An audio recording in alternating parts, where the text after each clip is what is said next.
Jadi Pak Josip, jangan pernah bilang bahwa Paus tidak punya supremasi, tidak punya hak namanya ex katedranya Santo Petrus. Oh iya, mungkin Romo, mohon maaf. Mungkin saya salah paham dengan konsep mereka tentang supremasi karena dari pembicaraan mereka yang saya pahami supremasi itu artinya adalah bahwa paus dalam hal ini otoriter menjadi satu-satunya satu-satunya apa ya Pak semacam penguasa sehingga mereka tidak suka karena menurut mereka harusnya kolegial katanya. Itu karena rasul tidak hanya satu katanya, ada 12. Jadi tidak hanya paus di Roma atau uskup Roma yang menjadi pemimpin menurut mereka. Ya, Jadi nah, saya bilang, makanya penolakan lebih kepada politik, Josim.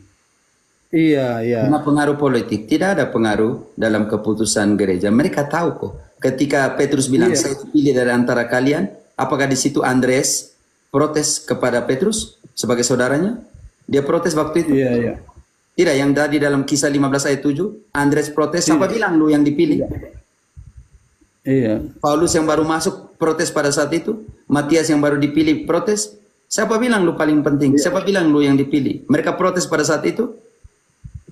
iya, tidak Romo. Nah, lalu kenapa protesnya ketika 1054 baru protes? Jadi lalu saya menjelaskan gini Romo, penjelasan saya kepada mereka sebenarnya justru gereja timur harus belajar dari gereja barat dengan adanya paus maka semua keuskupan di seluruh dunia bisa bersatu saya bilang. Nah, buktinya gereja-gereja timur atau ortodoks itu tidak lebih saya mohon maaf kalau saya bilang itu sebenarnya tidak lebih seperti gereja-gereja kesukuan saya bilang mereka lebih fokus pada daerah masing-masing. Sementara Roma itu di seluruh dunia ada artinya Hah? bahwa memang benar-benar Katolik. Kalau Ortodoks sebenarnya tidak bisa dikatakan Katolik saya bilang karena misalnya nih gereja Ortodoks Rusia fokus pada Rusia saja.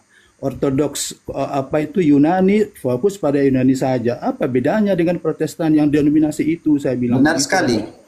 Pertanyaan saya bilang pertanyaan, ketika Ortodoks Moskow, ketika Rusia lawan Ukraina, bagaimana Ortodoks Iya. Moskow, Patriarkat Moskow bisa mendamaikan dengan Ukraina? Dia ada di dalam tangan politik, tidak bisa. Nah, Dia menentang Putin, bilang tidak boleh serang Ukraina, karena di situ ada saudara saya, di situ ada Patriark Ukraina. Dia berani nggak protes Putin? iya. Dia berani nggak secara ini kan main politik? Dia berani protes Putin Iya, tidak? iya. Patriarkat Moskow protes Putin kapan? Supaya jangan serang Ukraina.